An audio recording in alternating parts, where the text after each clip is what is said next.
to mga idol. Hala? Kasi pag ito lumangoy pa ulit talagang may multo na rito. Totoo kaya to? Oh, diba? Oh.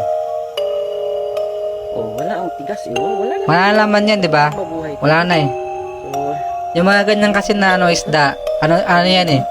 Janitor fish yan. Janitor fish. sa tubig.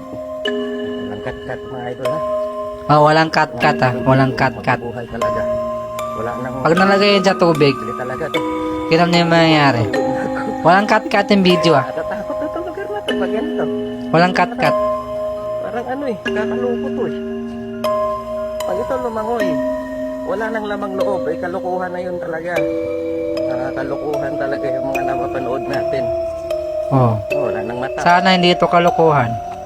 Nilugit, binukot na ng ano, binukot na ng mga ibon. So ito, the moment of truth. Yun. Tingnan natin mga ilang minuto mga idol kung legit talaga nabubuhay sila. Yung bumubula nga mga idol. Oh. Pag ito nabuhay, tatakbo na dudong. Hindi na. Pero wala mabuhay ito. Posibleng mabuhay ito mga idol. Simple talaga. Wala nang ano yan, laman eh. Wala nang ang bitoka. Mabuhay ka, pakalukuhan mo eh. Hala! Oh, grabe.